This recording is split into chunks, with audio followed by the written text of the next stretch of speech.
Assalamualaikum warahmatullahi wabarakatuh. Perkenalkan, nama saya Yusmayanti. Saya merupakan salah satu dosen tetap di program studi Ilmu Komputer Fakultas Matematika dan Ilmu Pengetahuan Alam Universitas Papua.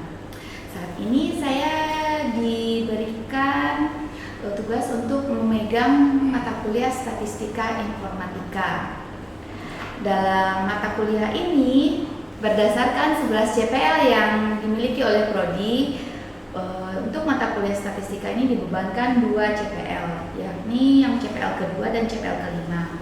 Untuk CPL kedua, yakni menunjukkan sikap profesional dalam bentuk institusi atau universitas, kepatuhan pada etika, kemampuan bekerja sama, dan tim multidisiplin, pemahaman tentang pembelajaran sepanjang hayat dan respon terhadap isu sosial dan perkembangan teknologi.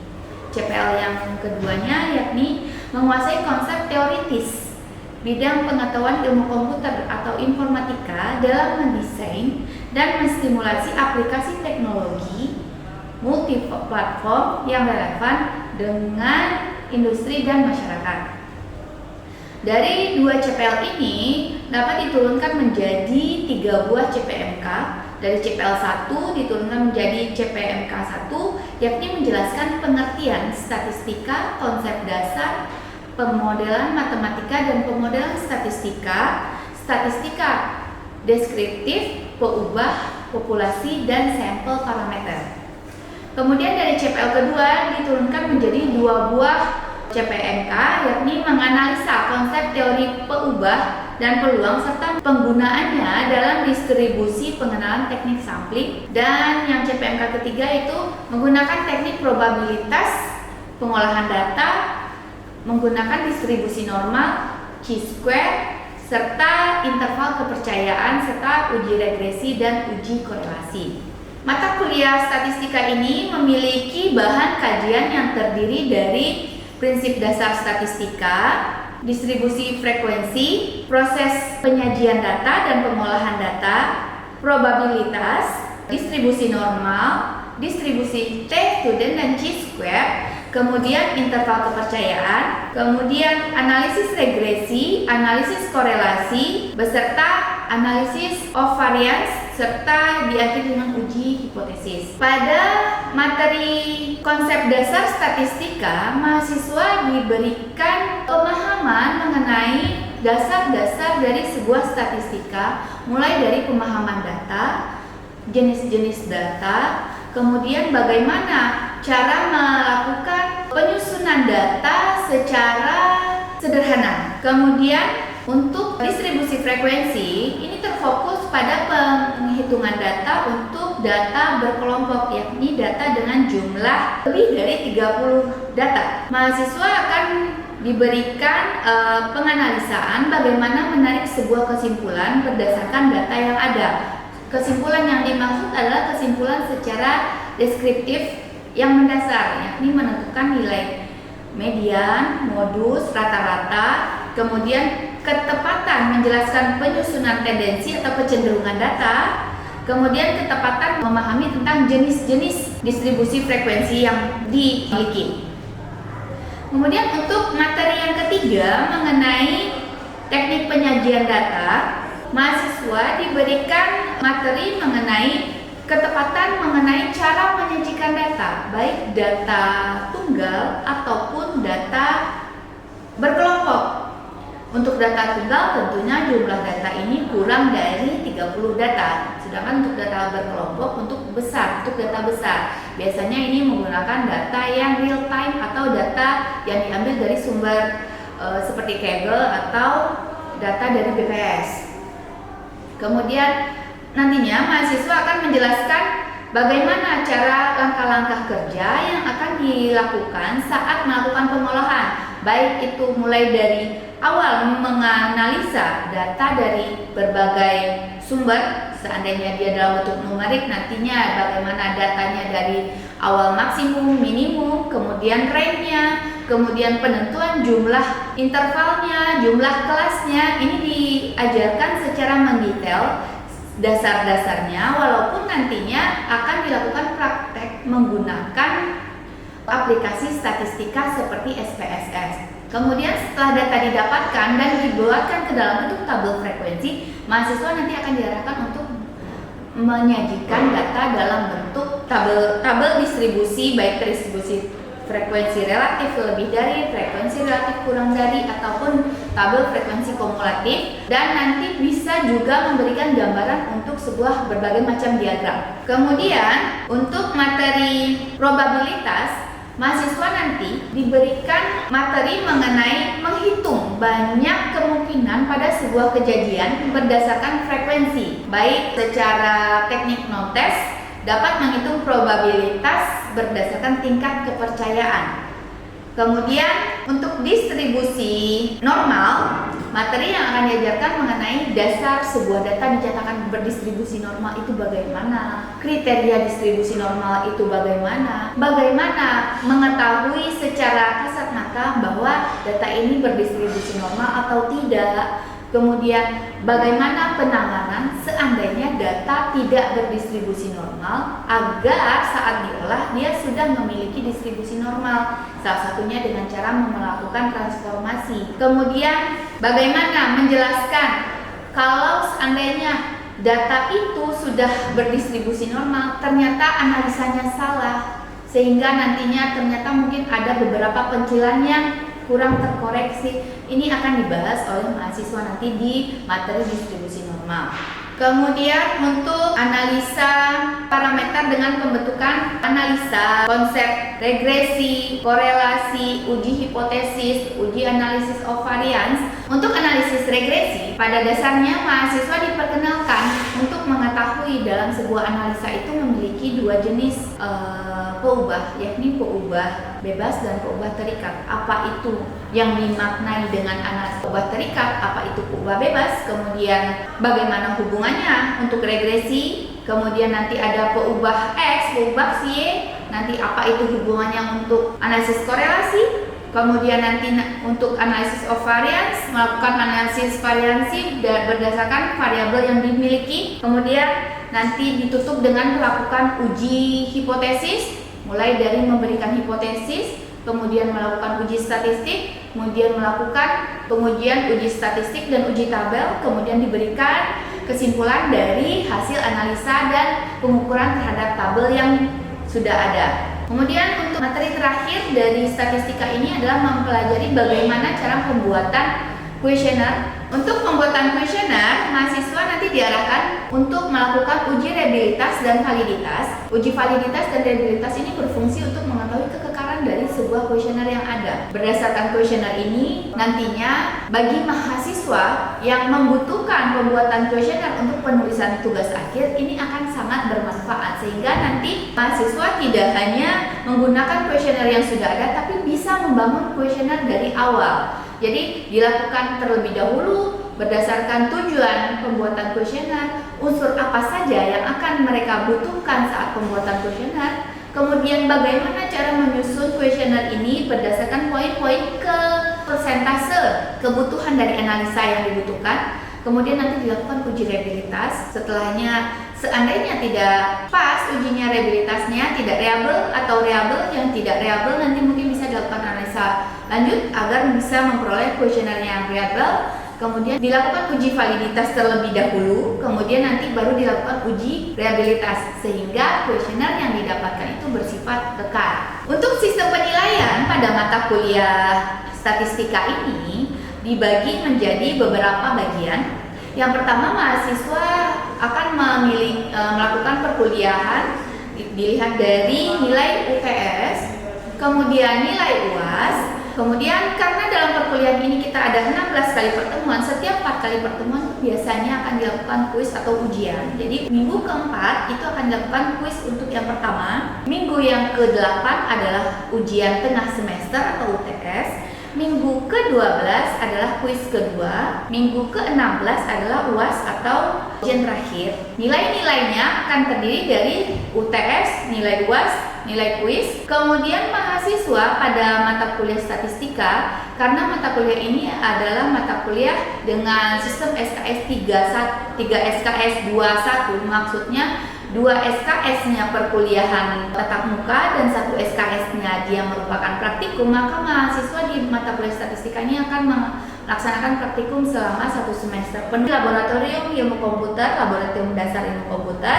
dan perkuliahan di gedung Geraha Pakuan Siliwangi di Universitas Pakuan. Nilai praktikum termasuk dalam hitungan penjumlahan dari nilai akhir. Kemudian nanti mahasiswa setiap minggu memiliki tugas harian ataupun tugas kelompok. Kemudian akan ada nilai dari keaktifan mahasiswa di dalam kelas. Biasanya akan terlihat mahasiswa yang memahami materi dengan yang tidak saat perkuliahan. Penguasaan materi saat perkuliahan berlangsung. Demikian pemaparan mengenai mata kuliah statistika, mulai dari materi sesuai dengan RPS yang ada di Prodi Ilmu Komputer, kemudian pemaparan mengenai penilaian dan sistem perkuliahan yang telah kami laksanakan. Berikut akan saya tampilkan video pembelajaran interaksi di kelas untuk materi statistika dasar atau teori mengenai dasar-dasar statistika pada pertemuan pertama. Pada pertemuan pertama ini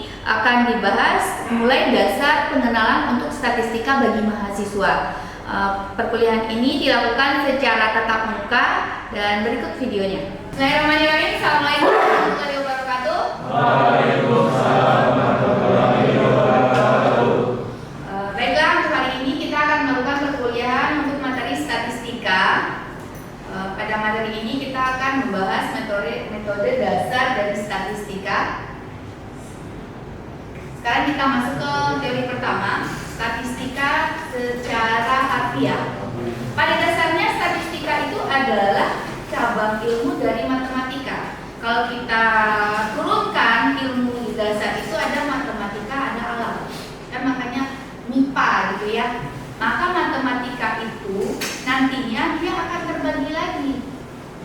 Kalau untuk zaman sekarang itu ada matematika komputasi, ada nanti matematika murni, ada statistika, dan satu lagi ilmu komputer. Jadi ilmu komputer adalah turunan dari matematika.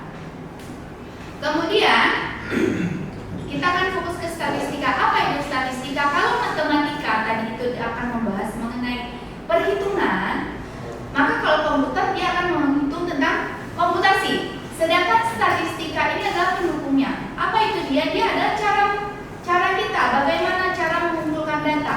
Cara mengumpulkan data itu apa saja?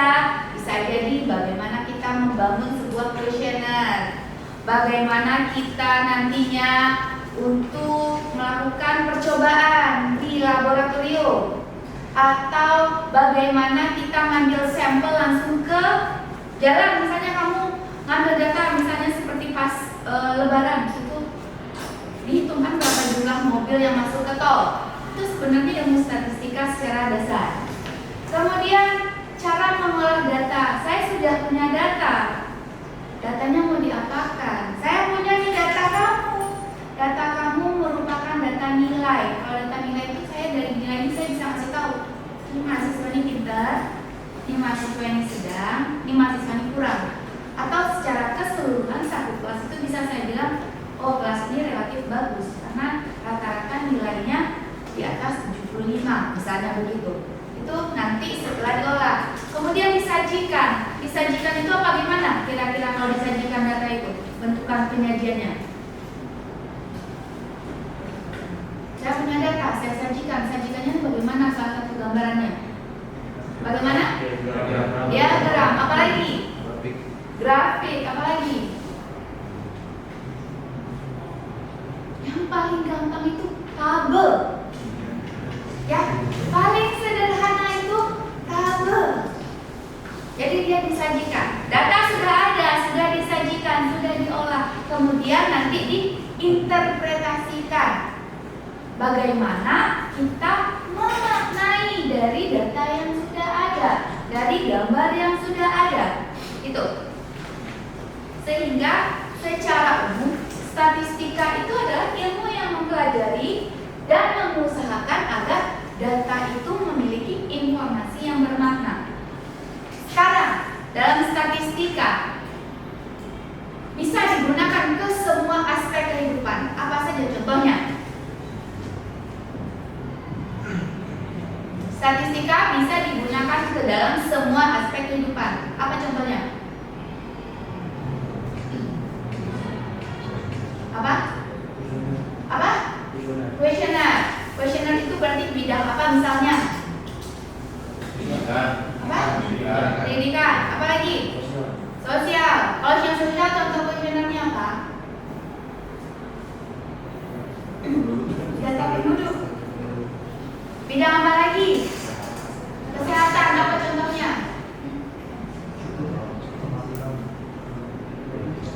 Apa? Penyebaran virus. Kira-kira nanti virusnya akan menyebar secepat apa gitu ya? Apa lagi? Pertahanan bagaimana? Apa tadi apa? Apa pertahanan? Apa? Saya mau perang ini. Boleh, saya mau perang ini. Berarti saya punya taktik kan? Mantan presiden ke-6 kita SBY itu adalah memiliki ide taktik perang terbaik loh.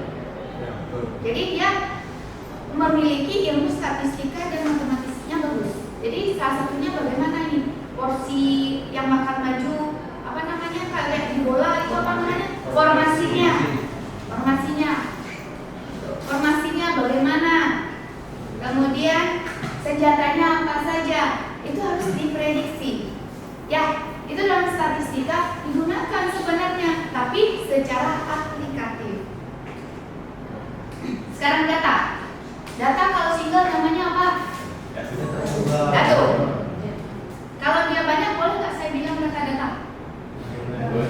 Kenapa? Terlalu jamak, dijamakkan lagi kan? Dijamakkan lagi. Kemudian data itu ada beberapa sumber.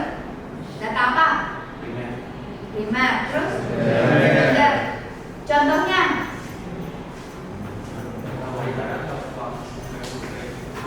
Data primer itu dapat langsung.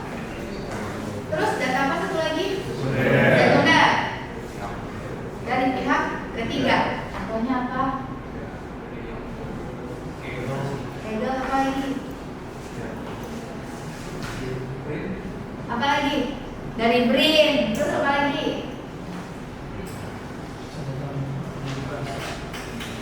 Apa lagi? Dari BPS. Itu yang paling gampang aja itu BPS paling banyak datanya, data Indonesia. Kemudian data berdasarkan jenisnya. Ada dua. Data apa?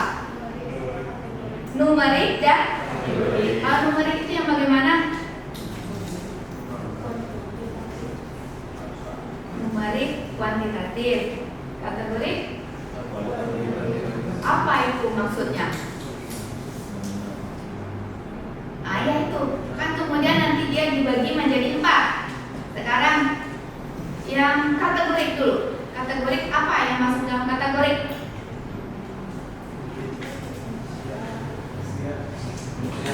Data apa namanya?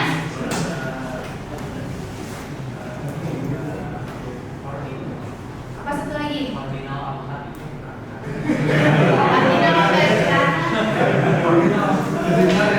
Ordinal sama apa tadi udah disebutkan sama teman.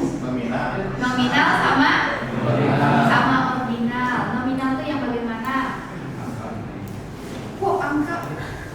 Beda tapi nggak beda tingkatannya. Beda tapi Beda tingkatannya. terus setelah nominal satu lagi ordinal bagaimana? Beda tapi ada tingkatan. Yang nominal contohnya apa? Saya jadi seperti Enggak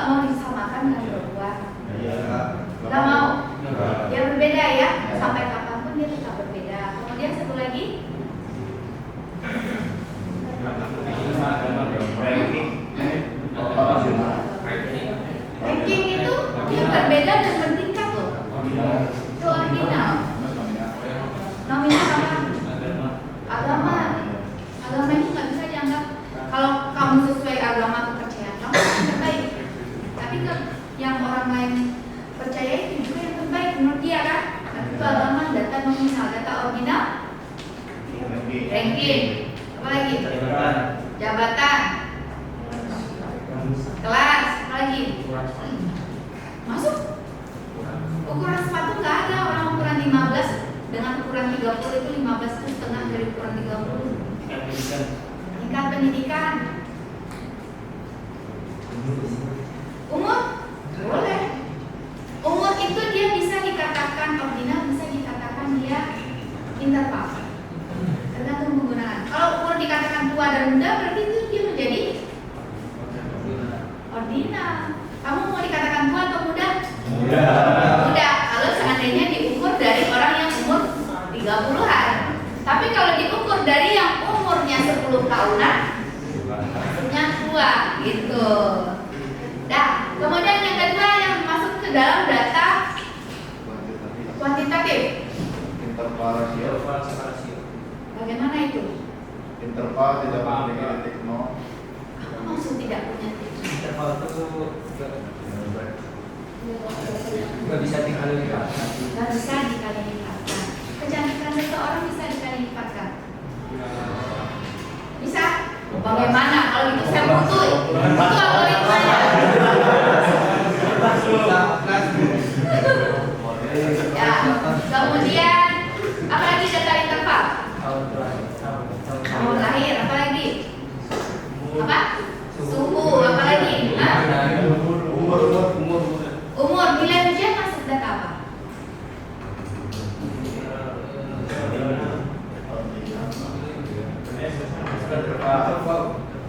Interval. Nilai ujian itu kalau 50 dengan 100, 50 itu penguasanya 50% kan gitu ya. Jadi rasio atau interval atau nominal itu dia rasio dia nilai ujian itu. Dia bisa kali lipat. Apalagi kalau rasio? Kelembapan suhu masuk apa?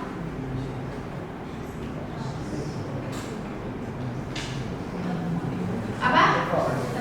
Kenapa?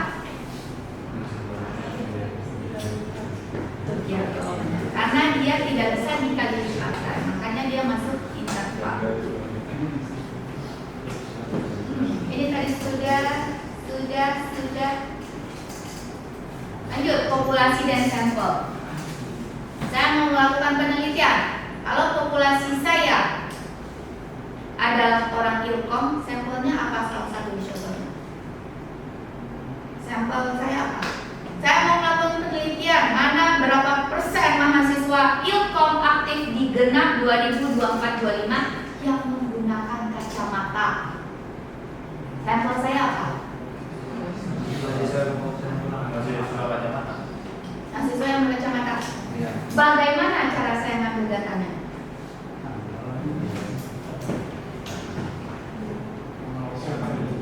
Dikelompokkan dulu atau bagaimana? Pakai kuesioner boleh. Ngambilnya harus bagaimana? Hah? Jadi populasinya semua mahasiswa aktif kita. Kemudian kita acak dulu, random dulu. Saat kita random kan nanti bisa akan ada kemungkinan yang berkacamata dengan yang tidak berkacamata yang terakhir. Ya gitu. Nanti kita kelompokkan lagi, bagi lagi dua. Ini yang berkacamata, ini yang tidak berkacamata, yang diambil ya berkacamata. Saat kita membedakan itu namanya proses reprocessing, pembersihan data. Jadi data yang diperlukan saja yang diambil. Setelah dapat data itu, maka data yang berkacamata itu jadi disebut data apa? Data sampel. Sekarang data sampel itu harus bersifat bagaimana? Sampel yang baik adalah sampel yang bersifat bagaimana? Apa? Objektif maksudnya bagaimana? Apa makna sampel objektif? Benar-benar random. Random dah pokoknya. Maksudnya enggak dihubungin. Benar, tapi dalam bahasa ilmiahnya apa? Hah? Yang diambil secara acak. dan bisa mewakili populasi. Dia diambil secara acak tapi tidak mewakili populasi, itu bukan objektif.